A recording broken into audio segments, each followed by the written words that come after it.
Il y a certainement des cold cases que les enquêteurs aimeraient ne pas avoir à résoudre. C'est le cas de celle de David Fuller, un ancien électricien hospitalier. Hello mes enfers, j'espère que vous allez bien. On se retrouve aujourd'hui pour une nouvelle vidéo, mais avant toute chose, je me dois de vous faire un petit disclaimer. C'est certainement l'une des histoires les plus dérangeantes que j'ai eu à traiter jusqu'à présent. Aujourd'hui, on parle d'un monstre, et plus précisément du monstre de la morgue. Je pense que je n'ai pas besoin d'en dire plus.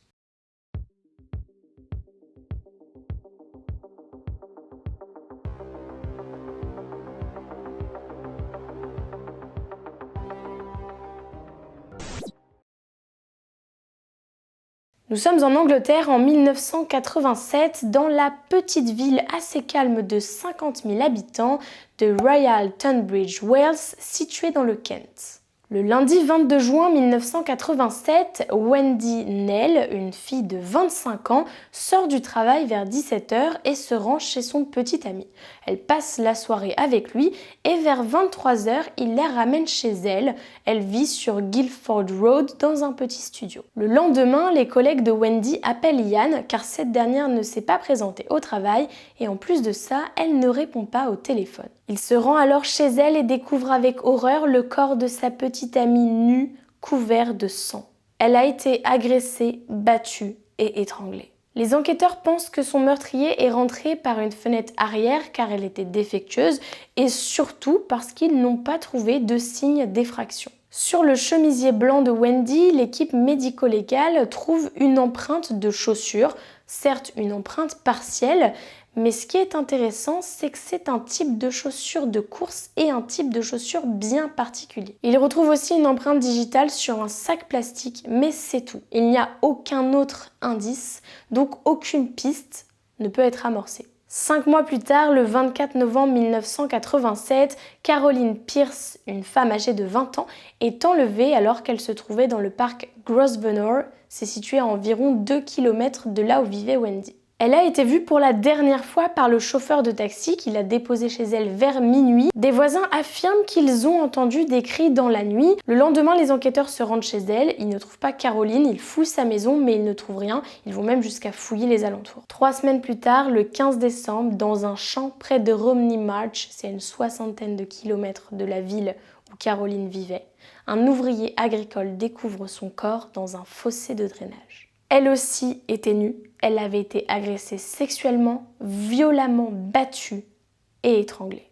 Les policiers font très rapidement le lien entre les deux femmes car il y a beaucoup de similitudes. Aussi, le meurtrier avait retiré les porte-clés de ces deux victimes pour les garder en souvenir comme une espèce de trophée macabre. Les deux femmes travaillaient dans la même rue et vivaient à 2 km l'une de l'autre. Avant leur mort, il y aurait eu des rapports sur un potentiel stalker et maintenant, leurs deux meurtres sont associés aux Bedsit Murders. Seulement voilà, en 1987, les enquêteurs ne trouvent pas le tueur et ils mettent un petit peu l'affaire de côté. Cependant, ils ne désespèrent pas et dès qu'il y a des avancées au niveau de l'analyse ADN, ils ressortent les échantillons qu'ils avaient prélevés sur les scènes de crime afin de les analyser, de les comparer. En 1999, ils arrivent à obtenir un profil d'ADN complet pour le meurtrier de Wendy. Cependant, cette cold case ne sera pas réouverte officiellement avant 2019.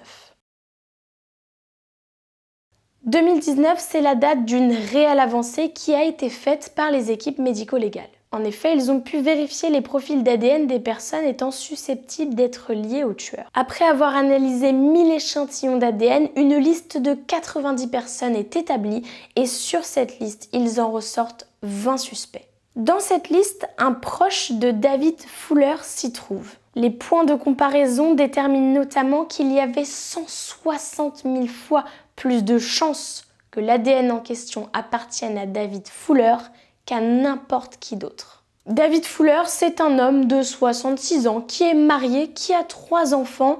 Il a une vie tout à fait normale et il paraît tout à fait normal. Du moins sur le papier. Sa passion, c'est l'observation des oiseaux, le vélo ainsi que la photographie. Le 3 décembre 2020, il est arrêté chez lui à Eastfield, dans le East Sussex, c'est à une vingtaine de kilomètres au sud de Royal Tunbridge Wells. Au début, il nie les crimes, il dit qu'il n'a aucun lien avec ses filles et que de toute façon, il ne vit même pas dans la même ville qu'elle. Sauf que l'ADN, lui, ne ment pas. Et vous vous souvenez aussi de l'empreinte partielle de chaussures de course qu'ils avaient retrouvée sur le chemisier de Wendy? En fouillant sa maison, les policiers trouvent plein de photos de Fuller datant des années 80 et sur la plupart de ces photos, il porte ce type de chaussures de course. Ils trouvent aussi un reçu de Buster Browns, c'est un diner où Caroline travaillait. Mais aussi des pochettes de photos développées. Je ne sais pas si vous voyez à quoi ça ressemble, mais quand on avait des appareils photo jetables, donc on avait une pellicule, et lorsqu'on allait dans le magasin en question pour faire développer la pellicule, il développait les photos et il mettait toutes les photos dans une sorte de pochette. Et c'est ça que les enquêteurs retrouvent, c'est les pochettes de photos. Et devinez quoi? Wendy travaillait dans le magasin en question. À cette époque-là, Fuller était membre d'un club de cyclisme, mais apparemment avec son club, il passait très souvent pas très loin de l'endroit où Caroline Pierce a été retrouvée. Ce qui laisse donc penser que Fuller devait connaître ses victimes avant de les attaquer, qu'il les avait très certainement stalkées, suivies, avant de passer à l'action. Aussi, autre détail qui ne laisse plus aucun doute, malgré le fait qu'il ait dit qu'il ne vivait pas dans la même ville que les filles en question, en fait, en 1987, Fuller vivait bien dans la même ville, il vivait à Royal Tunbridge Wells, et en plus de ça, il vivait dans la même rue, à Guildford Road, là où Wendy vivait. Maintenant, la police est plus que sûre, Fuller est le tueur de Wendy et de Caroline. Mais le tableau se noircit encore plus car, accrochez-vous, les policiers n'ont pas seulement retrouvé des preuves de ces deux meurtres. Le 4 décembre 2020, ils découvrent une collection de vidéos et de photos. Des journaux manuscrits datant des années 80, des téléphones portables des années 90, plus de 100 disques durs, 2200 disquettes, 30 cartes SIM, 1300 CD et DVD, 34 000 photographies, négatifs et pellicules. En tout, la police récolte 14 millions d'images. 14 millions. Derrière une commode, il retrouve un disque dur. Et sur ce disque dur, on voit Fuller violer des cadavres féminins. Vous avez bien entendu. Fuller commet des agressions sexuelles sur des cadavres féminins et il y aurait plus de 100 victimes âgées entre 9 ans et 100 ans. Je recommence. Fuller viole des cadavres, des personnes décédées. Et pour lui, c'était super facile puisqu'il travaillait en tant qu'électricien à l'hôpital de Tunbridge Wells et avec sa carte, il avait accès partout, notamment à la morgue. Et après son arrestation, une femme, Neverest Kemal, prend un couteau de cuisine et se rend au poste de police pour le tuer. Pourquoi, me direz-vous? Eh bien, on venait de lui dire que parmi les victimes de Fuller figure Azra Kemal, 24 ans, donc sa fille, qui était décédée en juillet 2020 après être tombée d'un pont et qui donc était à ce moment-là à la morgue de l'hôpital. Neverest Kemal a déclaré « J'avais passé 2 heures à l'hôpital à dormir avec elle. Cela m'avait apporté du réconfort. Je ne savais pas que quelques heures avant, Azra avait été violée. » On a déjà traité des affaires horribles et très difficiles à entendre, mais là, la nécrophilie, ça me dépasse. Surtout quand on voit le témoignage de la mère, je me dis que c'est horrible.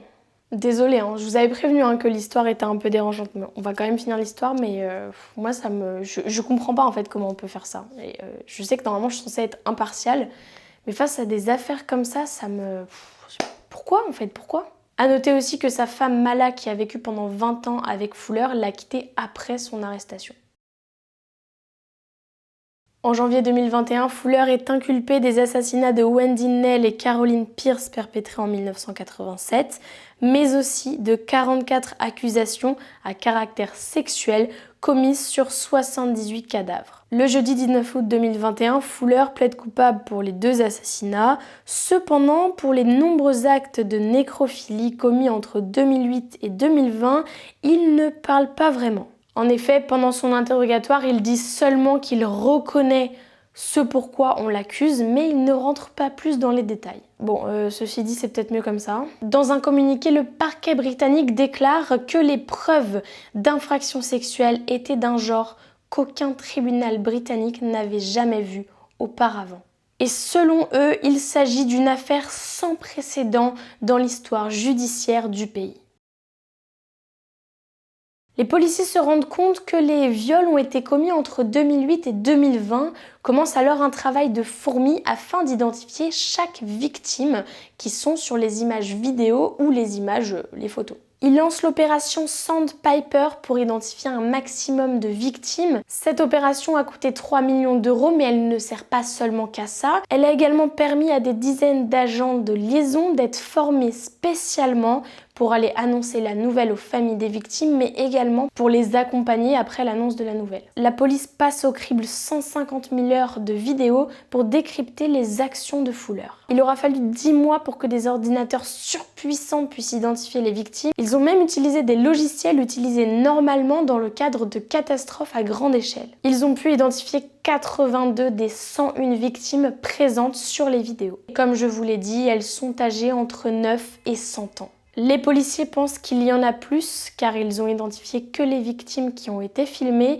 mais ils pensent que Fuller a également commis des agressions sexuelles sur des cadavres sans forcément les filmer. D'autant plus qu'il travaille à l'hôpital depuis 1989, donc il y en a certainement eu plus. On peut quand même se poser la question de pourquoi personne ne l'a soupçonné. Tout simplement, lorsqu'il était à l'hôpital, il agissait normalement, il faisait son travail normalement. En plus de ça, les 5 personnes qui travaillaient à la morgue finissaient leur service à 16h. Fuller, lui, finissait à 19h. Donc il avait 3 heures où il était tout seul. Et tranquillement, il pouvait faire ce qu'il avait à faire. J'aime pas dire ça parce que c'est pas vraiment un devoir, mais il pouvait faire ce qu'il avait envie en fait. Alors certes, dans un hôpital, il y a des caméras un petit peu partout, dans une morgue, il y en a aussi, cependant, il n'y en a pas au niveau de la zone d'autopsie, afin de préserver quand même la dignité des défunts. Et donc, c'est à cet endroit que Fuller agressait sexuellement ses victimes. Après ça, il avait pour habitude de se rendre sur le mur Facebook de ses victimes afin de lire les messages des proches en deuil. Lors de son procès le 4 novembre 2021, David Fuller reconnaît le meurtre des 2 jeunes femmes et plaide coupable à 51 autres infractions, dont 44 relatives à des agressions post-mortem. Et certaines des victimes n'ont toujours pas été identifiées. Le mercredi 15 décembre 2021, la juge Shema Grubb du tribunal de la couronne de Maidstone déclare, concernant les meurtres de Wendy Knell et de Caroline Pierce, Wendy Knell était heureuse et indépendante. Caroline Pierce était une jeune femme vivante et à sa place dans ce monde. Il s'agissait selon elle de meurtres prémédités, planifiés et exécutés. Concernant les actes de nécrophilie, elle déclare « Vous êtes devenu un rapace, choisissant vos victimes dans les ténèbres des morgues des hôpitaux, simplement parce que vous aviez une carte magnétique. Les proches des victimes sont habités par vos abus, vous avez sali et dérobé des souvenirs. Vous avez annihilé leur sentiment de pouvoir faire confiance à qui que ce soit. Une grande tristesse et un grand courage ont été dévoilés devant la cour. J'espère qu'ils pourront tourner la page que vous avez écrite. Vous n'aviez aucun respect pour la dignité de vos victimes. » Selon moi, elle a parfaitement résumé la situation. Je pense qu'on n'aurait pas pu mieux dire. David Fuller est condamné à la prison à vie pour le meurtre des 2 victimes en 1987, ainsi qu'à 12 ans de réclusion pour ses infractions sexuelles mortuaires sur plus de 100 cadavres. Prison à vie pour les meurtres. Ça c'est ok. Par contre, 12 ans de réclusion criminelle pour avoir violé des cadavres? Je comprends pas là. Moi ça me dépasse là. Pourquoi pas d'autres sentences de prison à vie? C'est grave ce qu'il a fait. Je vais vous le dire très honnêtement, je trouve ça léger comme sentence pour ce qu'il a fait. Le pire, c'est qu'on est sûr qu'il y en a minimum 101, mais qu'il y en a certainement d'autres qui n'ont pas été filmées. Forcément, cette affaire qui a ému le pays a fait réagir le gouverneur. C'est le ministre de la Santé, Sajid Javid, qui a présenté ses excuses devant le Parlement aux amis et aux familles de toutes les victimes. Il a aussi souligné qu'aucune excuse n'enlèvera la douleur et la souffrance causées par ces infractions et que nous avons le droit d'examiner en détail ce qui s'est passé et s'assurer que cela ne se reproduise jamais. Il ordonne donc la création d'une commission d'enquête pour essayer de comprendre comment ces infractions qui ont lieu ont pu se faire sans être détectées par le passé. Afin d'en tirer des enseignements au niveau national, il veut aussi mettre en place des mesures précoces, notamment dans l'hôpital où les crimes ou les viols ont été commis, pour éviter justement que ça se produise et aussi pour anticiper ce genre de comportement. Bon, encore heureux, c'est pas tous les jours que ça se produit. Et plus récemment, le 3 novembre 2022, David Fuller a plaidé coupable à 16 nouvelles accusations qui dataient d'octobre 2021 et qui concernaient, comme les autres accusations, des viols sur des cadavres. Voilà, c'est la fin de cette terrible histoire et encore, le mot est faible. J'espère que malgré le fait que l'histoire était très dérangeante à entendre, la vidéo vous aura plu. Dites-moi dans les commentaires ce que vous en avez pensé et on se retrouve la semaine prochaine pour une nouvelle vidéo.